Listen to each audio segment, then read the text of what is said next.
in the Austin, Texas metro. I thought I'd jump on, and I had promised I'm going to try to do more live video.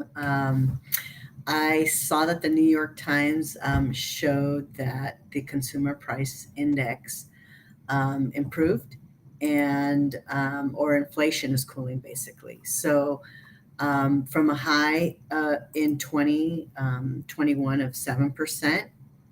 Um, Last year it was 6.5%, and now we're at 3%. So that's a big difference for US inflation rates. And I have sources. If you look at the post links to the New York Times and to usinflationcalculator.com, so that you can check out the data for yourself. So, what about home buying?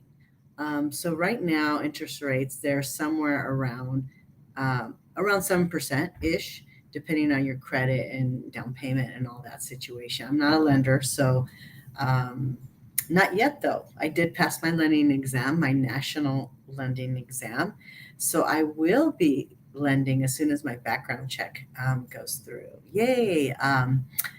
Kelly Wright Real Estate, the company I'm a broker for here in Texas, they have Modus Mortgage.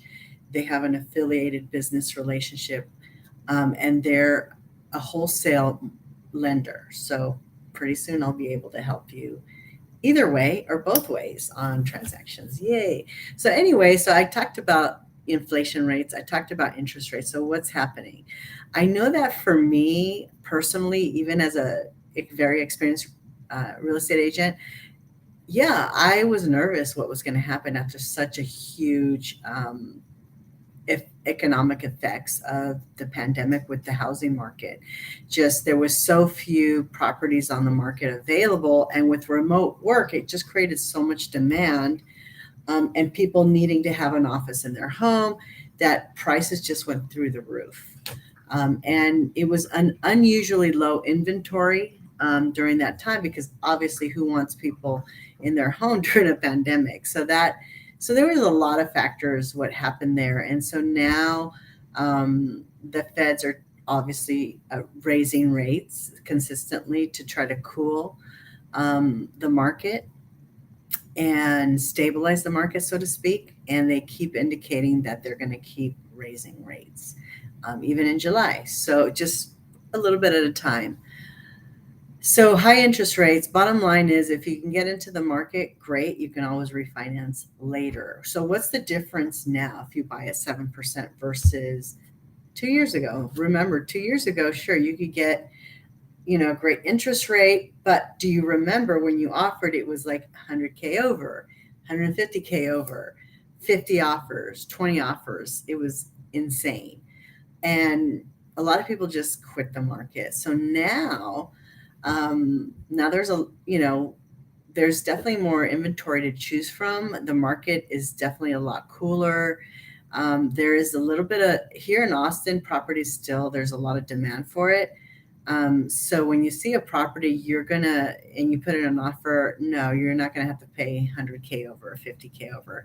You're gonna get it at asking, maybe a tiny bit under. So sellers are being more realistic. You're gonna be able to negotiate on prices. And because I am the broker for Kelly Wright Real Estate means that I'm a member of multiple MLSs around all of Texas. I just closed on a property in McAllen, Texas, in that metro, and the highest gains, according to the statistics from this year to last year, were in two cities. Edinburgh, Texas, went up a crazy amount. Home prices appreciated, and so did was it Donna, Texas? I think it went up 88% year over year. It was crazy.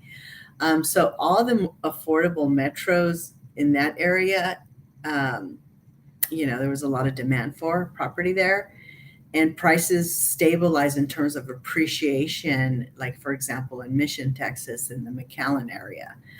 I have those statistics if you're interested in that area. We can talk further about that. And of course, in the Austin metro, yes, we did see price declines, and we have a year later more pricing stability, so to speak. Um, but I'm speaking in general, and real estate is hyper local and it really depends on your price point, um, et cetera, et cetera. So, anyways, I hope this was helpful to you. What do you think's happening in the economy? Where do you get your sources?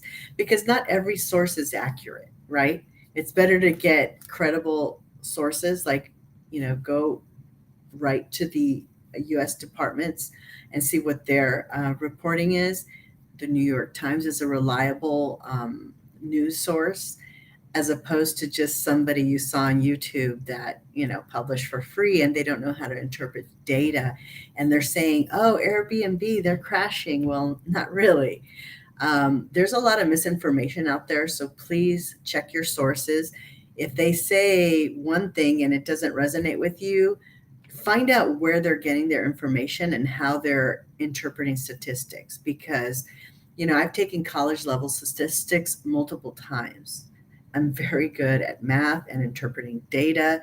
And that's why I've been careful about putting out information too, because I've kind of been waiting to see what's happening. Anyways, let me know. Are you going to wait to buy or sell? Or are you feeling more confident about the economy? Do you feel confident about your job? I'm curious to know. Thanks for listening.